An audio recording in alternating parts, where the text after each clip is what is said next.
Marcus Hale stood at the altar in his expensive navy suit, watching a woman walk toward him with a bouquet of succulents in her hands.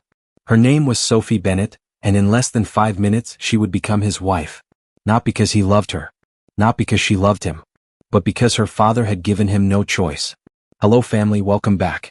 Please take a moment to subscribe and give this video a thumbs up. It truly means a lot to us. Don't forget to share it with your friends and loved ones and turn on the notification bell so you never miss a new story. So sit back and relax as we dive into the story. The wedding venue sparkled with cameras flashing everywhere. Reporters, business people, and photographers hid behind bushes trying to capture every moment. This was the biggest wedding Boston had seen in months. Everyone wanted to know why America's most eligible bachelor was marrying a woman nobody had ever heard of. Marcus's best friend, Ryan, stood beside him grinning. Ready to say goodbye to your freedom? Ryan whispered. Marcus didn't answer. His mind went back to 3 weeks ago, sitting across from Robert Bennett in that cold conference room. Robert Bennett was his biggest investor, the man whose money kept Marcus's technology company alive. Without Robert's $500 million, Marcus's dreams would die. Marry my daughter for 1 year, Robert had said that day, sliding a contract across the table. Keep up appearances. Attend events together. After 1 year, you both go your separate ways. You keep your company. She gets protection from people who want to use her. Marcus had stared at the old man like he was crazy. You want me to marry Sophie? The girl who wore science fiction earrings to that charity event? The one who didn't talk to anyone? She doesn't like people who think they're the center of the universe, Robert had replied coldly. And you're not exactly her type either. But this is business. Take it or lose everything you've built. Now, as Sophie reached him at the altar, Marcus looked into her gray eyes. She wore simple makeup and a dress with no fancy decorations. She looked at him with a mixture of challenge and boredom, like he was a math problem she had to solve but didn't care about. You clean up okay, Marcus whispered as she took her arm. Try not to faint. I left my first aid kit at home, she shot back. They faced the officiant and said their scripted vows. When it was time for the kiss, the whole crowd leaned forward. Marcus leaned in and barely brushed her lips. It was cool and controlled, but his heart raced unexpectedly. You taste like mint and sarcasm, he muttered against her lips. You smell like expensive cologne and bad decisions, she replied. As they turned to face the cheering crowd as husband and wife, one question burned in everyone's mind. Could a fake marriage ever become something real? The penthouse apartment was ridiculous. 2 floors of marble, shiny metal, and huge windows overlooking the entire Boston skyline. Sophie felt like a lost librarian walking into a fancy music video set. Marcus threw his jacket on the velvet couch and flopped down like a lazy cat claiming his territory. Well, that's done, he said, loosening his tie. Sophie walked to the kitchen, muttering under her breath. I don't know what hurts more, my shoes or listening to you talk. I'm charming, Marcus said. Ask anyone with a modeling contract. Your charm has a shelf life of 5 minutes, Sophie replied, pulling out a tea bag. Marcus watched her with confusion. Seriously? I have 3 expensive coffee machines in this place and a personal barista who shows up at 7 every morning.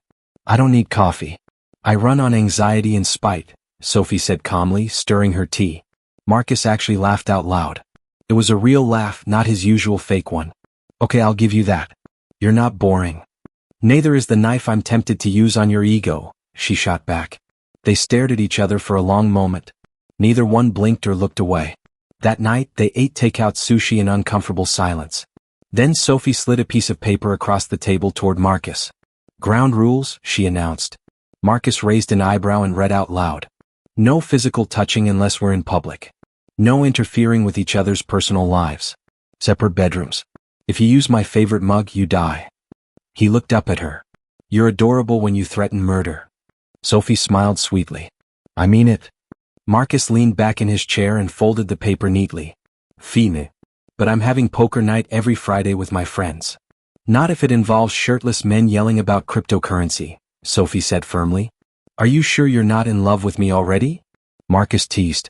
Deeply, madly, disgustedly, Sophie replied with a straight face.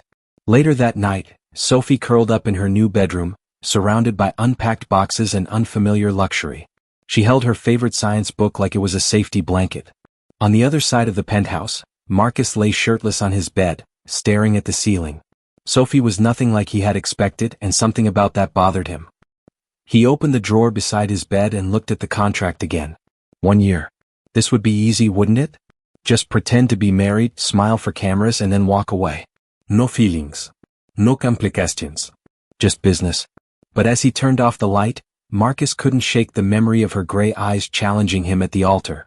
And for the first time in years, he felt genuinely curious about another person. What would the next 12 months bring? The war began on Monday morning. Sophie opened the refrigerator and frowned deeply. "Did you drink my almond milk?" she called out. Marcus looked up from his protein smoothie, standing shirtless in the kitchen with sunlight gleaming off his muscles. "Almond what?" "The labeled almond milk that said, 'Do not touch under threat of war,'" Sophie said, walking over and pointing at the empty space in the fridge.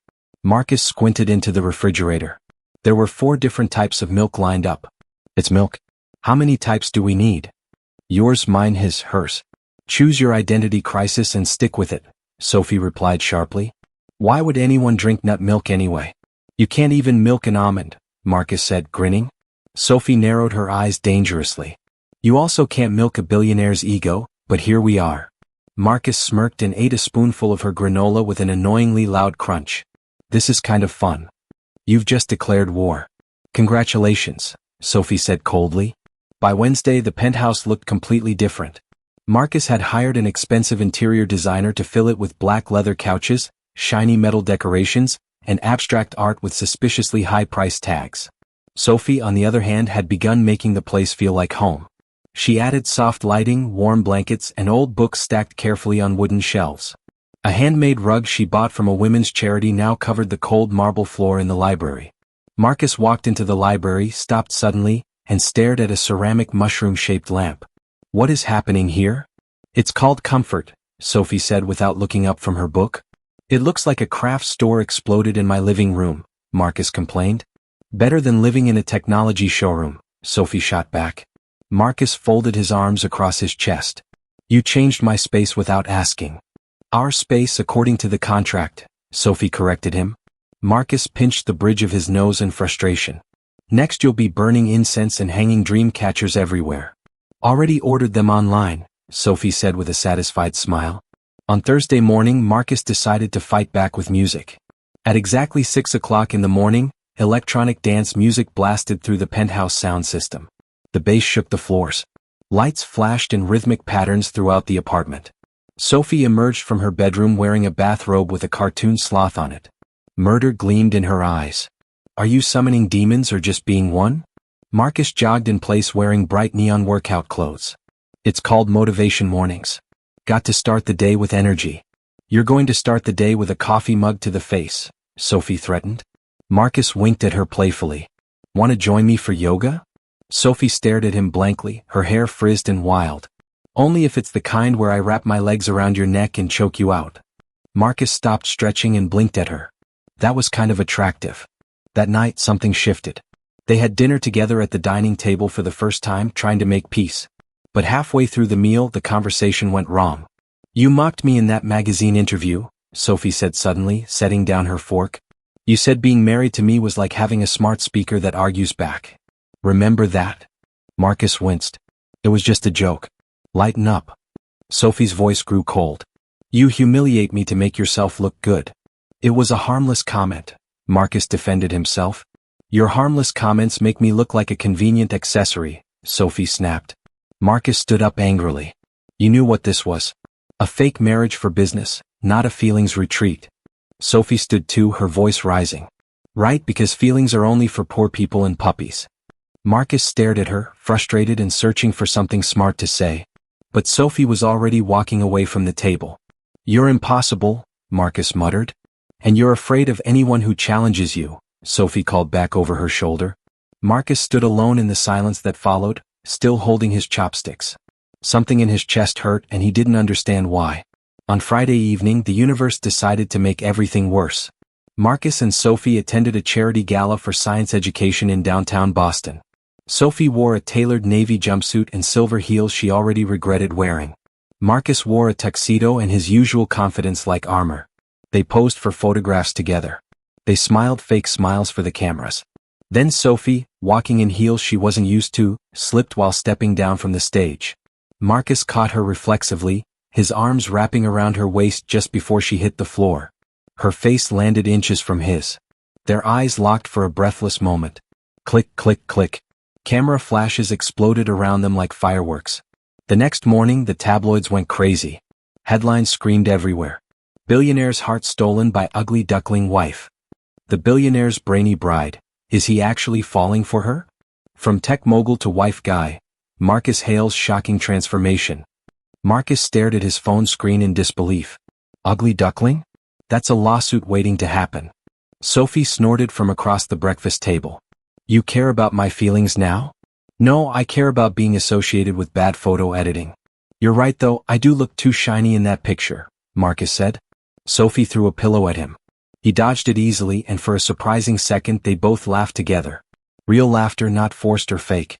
That night, Marcus wandered into the library where Sophie had claimed her reading space. She sat curled up on the floor, her glasses slipping down her nose, a candle flickering beside her. She didn't look up when he entered. Marcus hesitated at the doorway. You always read at night? I always avoid unnecessary conversation at night, Sophie replied without looking at him.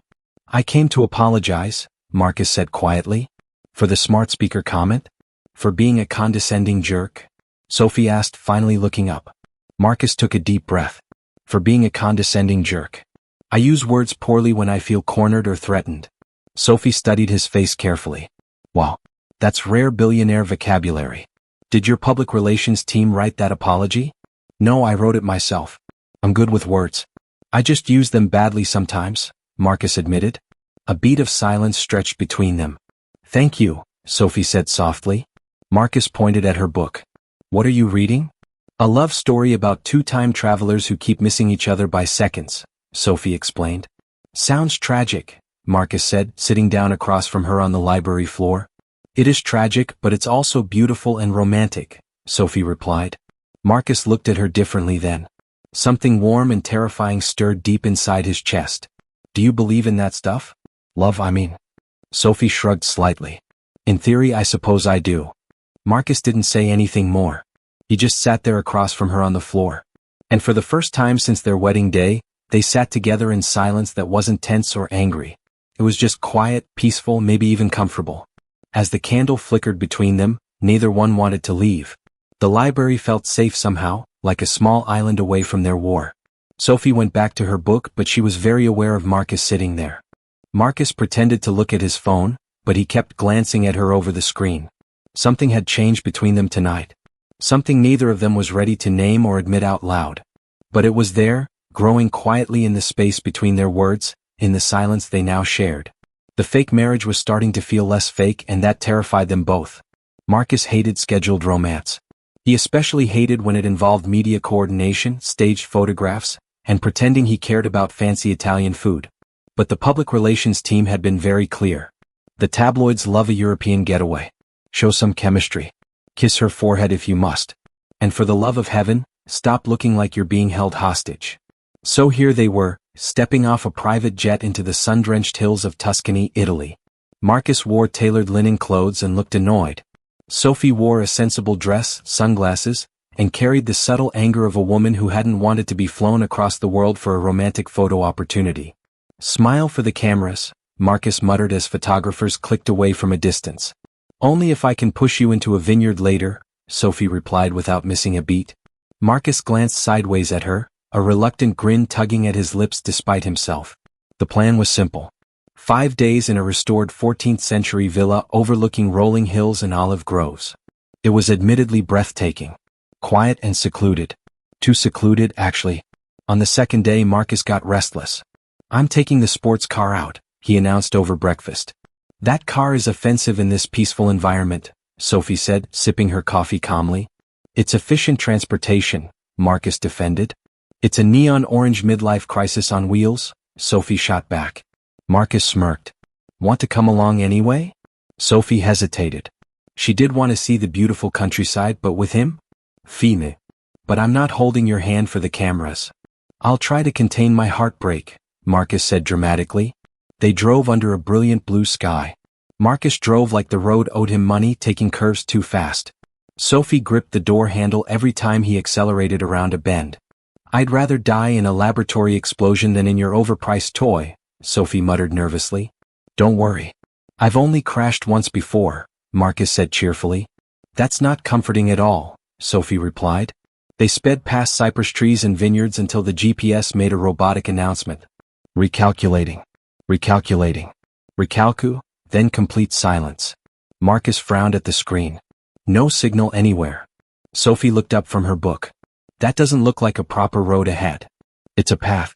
Paths are fine, Marcus said confidently. It's a goat trail, Marcus, Sophie corrected, but he had already turned the wheel.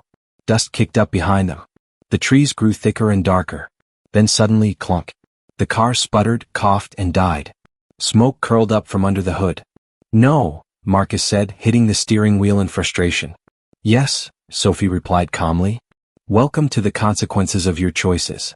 They walked for hours through vineyards, past confused sheep, over a small stream. Marcus complained constantly about his expensive shoes getting ruined. Sophie ignored him completely. Finally, they stumbled upon a tiny village tucked into the hills. Stone houses lined cobbled streets. Flower boxes burst with color everywhere. No tourists. No cell phone signal. No English speakers anywhere. They were greeted by an elderly Italian woman with kind eyes and a thick accent. She didn't ask who they were or why they appeared out of nowhere. She just ushered them inside a rustic inn like they were long-lost relatives returning home. She's not even surprised we appeared out of nowhere, Marcus whispered as they stepped into a room filled with antique furniture and lace curtains. That's because she thinks we're a couple on a romantic escape, Sophie explained, opening the window. The scent of rosemary and fresh bread drifted inside on the warm breeze. Aren't we supposed to be? Marcus asked quietly. Sophie ignored him and breathed in the peaceful air. That night, the electricity went out. Maintenance issues, the innkeeper had explained with vague hand gestures and apologetic smiles. So Marcus and Sophie ate dinner by candlelight. Just the two of them. A bottle of red wine sat between them. A homemade pasta dish neither could pronounce steamed on simple plates. Marcus had rolled up his shirt sleeves. Sophie had taken off her glasses. She looked different somehow. Softer, more relaxed. You always like the quiet, don't you? Marcus asked after a long, comfortable silence. I need the quiet, Sophie replied honestly. The world's too loud. Too much posturing and pretending. Marcus stared into his wine glass thoughtfully. That's why you hate me, isn't it? I am the noise.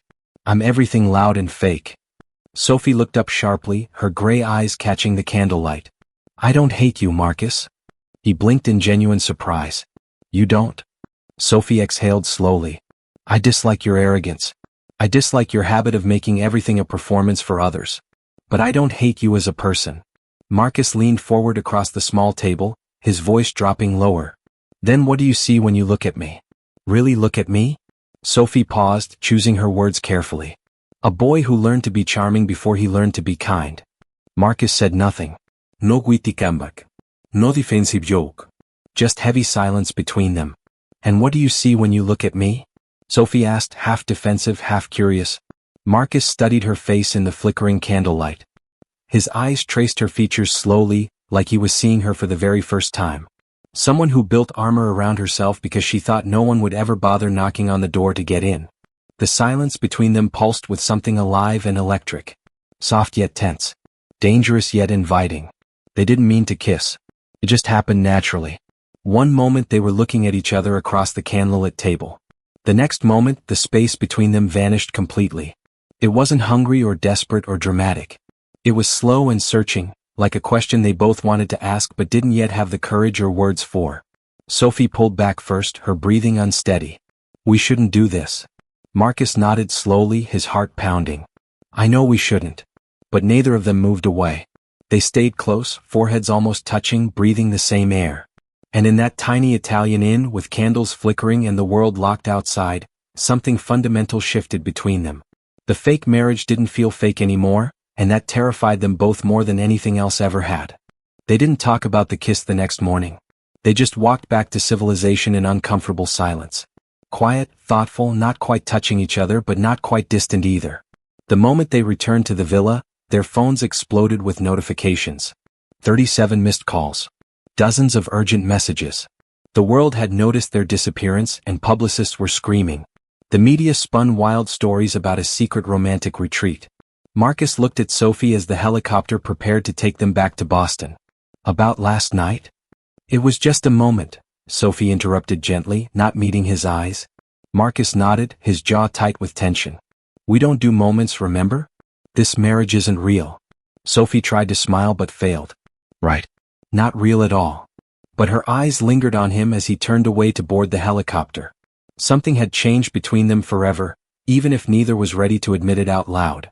Back in Boston, Marcus returned to morning workouts, protein smoothies, and pretending he didn't look for Sophie when she wasn't around. Sophie buried herself in research work, wearing oversized sweaters and headphones like armor against feelings. They barely spoke to each other. The tension wasn't sharp anymore. It had become something worse, unspoken and heavy. Until Nathan happened. Sophie walked into the penthouse one Thursday afternoon accompanied by a tall man with dark-rimmed glasses, a sophisticated British accent, and cheekbones sharp enough to cut glass. Marcus was sprawled on the couch watching a car race replay with the sound muted, looking bored with existence. Marcus, Sophie said coolly, this is Dr. Nathan Pierce, visiting from Oxford University. He's in town for the Quantum Ethics Summit. Nathan extended his hand gracefully. Pleasure, Mr. Hale. I've read about your neural mapping project. Fascinating, if slightly aggressive in approach. Marcus didn't rise from the couch. He shook Nathan's hand like it had personally insulted him. Thanks. Always nice to meet one of Sophie's little science friends. Sophie narrowed her eyes dangerously. Nathan is a keynote speaker at the summit. He's published 5 papers in prestigious journals and has a grant from the European Space Agency. Awesome, Marcus said flatly. I once coded an entire algorithm while hungover at a pool party in Miami. Should I get a trophy for that? Nathan gave a polite, confused chuckle. Sophie rolled her eyes hard and turned to Nathan. Come on, I'll show you the terrace outside. Marcus watched them walk away together, scowling into his untouched drink like it had betrayed him. That night, Sophie and Nathan had dinner on the penthouse terrace. Candlelight, laughter, wine flowing freely. Marcus watched from behind the glass doors like a caged animal locked out of his own territory. He has dimples, Marcus muttered to Ryan on speakerphone. The guy has actual dimples. Is that even legal? Who is this and what have you done with Marcus Hale?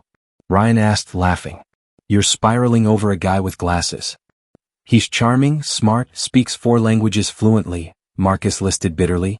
Sophie doesn't even like charming people. She hates charming, Marcus continued.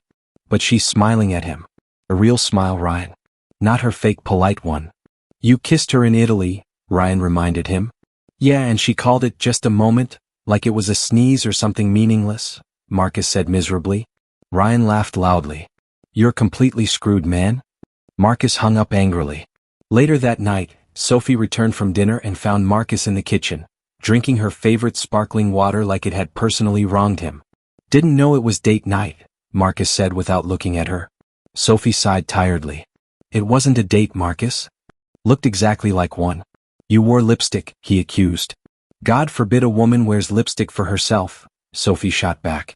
Marcus turned to face her, arms crossed, voice low and sharp. He likes you, Sophie. Is that a problem? She challenged. No, it's great actually, Marcus said sarcastically. You two can talk about astrophysics and string theory and go stargazing or whatever academic foreplay looks like these days. Sophie stared at him in disbelief. Why do you even care? Marcus took a step closer, his voice rough. Because this marriage may be fake on paper, but the part where I have to pretend to be your husband? That's very real. That means I have to stand here and watch you laugh with some Oxford guy like he's the best thing since your precious almond milk. You're jealous? Sophie said, realization dawning. I'm annoyed, Marcus corrected. You're jealous, Marcus? I don't get jealous, he insisted stubbornly. You are jealous, Sophie repeated. It's practically glowing off your overpriced face moisturizer. They stared at each other, standing inches apart, breathing hard. Something heavy and dangerous and unspoken hovered in the charged air between them. Tell me to go to hell, Marcus said suddenly, his voice dropping to almost a whisper. Tell me to leave you alone and I'll stop. Stop what? Sophie whispered back. He didn't answer with words. Instead, Marcus lifted his hand slowly and brushed her hair behind her ear. His fingers grazed her cheek gently.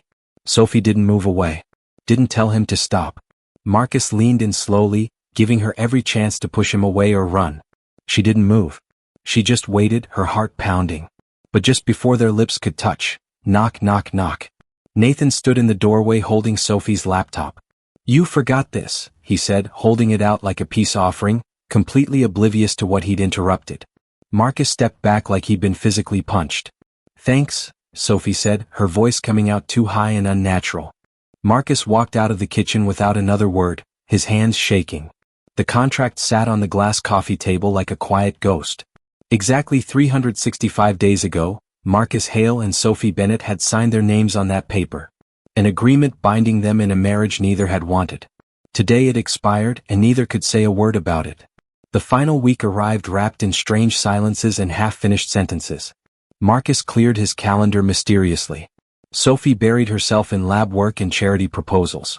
Anything to avoid thinking about the end. Anything to avoid thinking about him.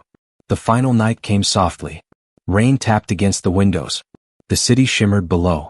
Marcus stood in the dining room opening an expensive bottle of wine they'd never gotten around to drinking. Sophie appeared wearing a simple black dress, her hair in a braid. No glasses tonight. No Armir. Just Sophie. He handed her a wine glass without speaking. They drank in silence. Tomorrow we wake up unmarried, Marcus said finally. Sophie nodded. I know. Do you want to celebrate? He asked quietly. What kind of person celebrates their own divorce? Marcus let out a short, dry laugh. Someone who never really got married to begin with, I suppose. Sophie glanced at him. Is that what you think this was? Isn't that what you think? He countered. Her silence answered everything. Marcus took another sip. I should thank you. You saved my company. And you saved my father's legacy, Sophie said softly. The space between them ached with everything unsaid. Well, Marcus said, his voice barely above a whisper. We're even then. Sophie nodded slowly, tears threatening. Even. Neither moved. Neither spoke. The clock ticked toward midnight, toward the end of everything. The next morning Marcus woke early. The penthouse was silent.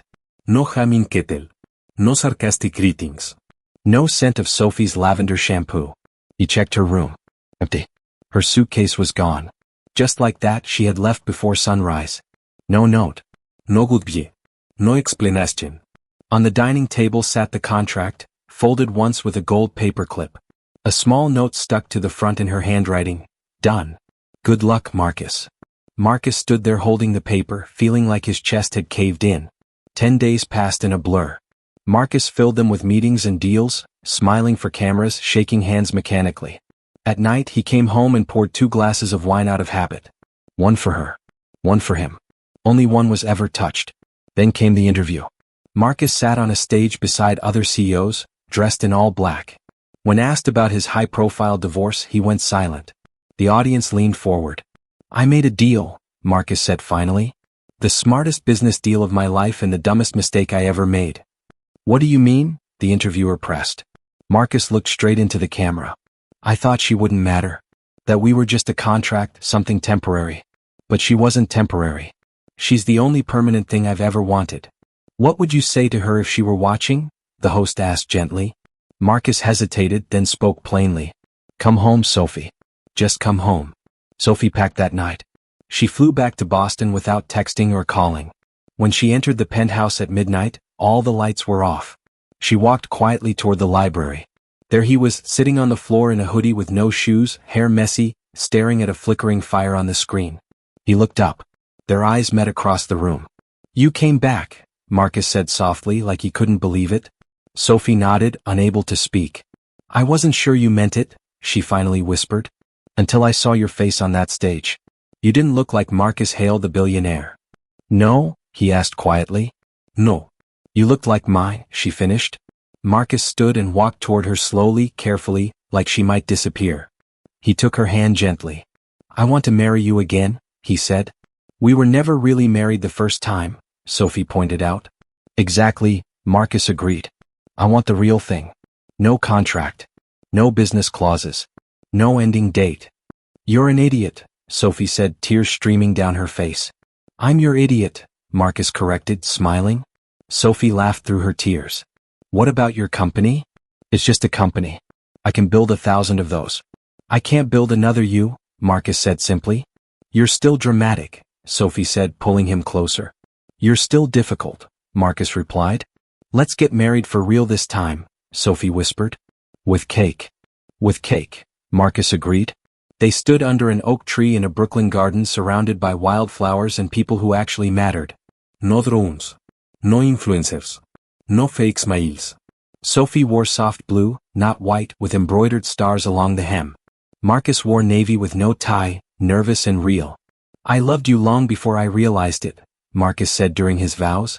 You made me better not by trying but by refusing to settle for less. I didn't think I'd fall in love with you, Sophie said, voice trembling. But you made me laugh. You listened. You saw me. And slowly I stopped surviving you. I started choosing you. They exchanged simple rings. The reception was tacos, champagne, and laughter spilling like wine under string lights. She once called me a human haircut with Wi-Fi access, Marcus announced drunkenly. And she still married me. What a woman. During their first dance under the stars, Sophie whispered, I forgot how to dance. Me too, Marcus murmured. Guess we'll figure it out together. Later, Marcus unveiled a painting he'd done. Sophie in the library, surrounded by books, peaceful and fierce. You painted this? She asked, stunned. I hadn't painted since my mother died, Marcus admitted. You brought beauty back into my world. They returned to the penthouse as a real married couple. The label stayed in the fridge. The handmade rug remained. There were still arguments and stubbornness. But there was also rhythm, melody, choice. One night on the library floor, her head on his chest, Marcus whispered, This feels real now. Sophie looked up, smiling. That's because it is. Their love story started as a contract, but it ended in choice. And every day after, they kept choosing each other over and over again forever. We've come to the end of today's story. Thank you for watching and remember to subscribe for more powerful and inspiring stories. See you in the next one.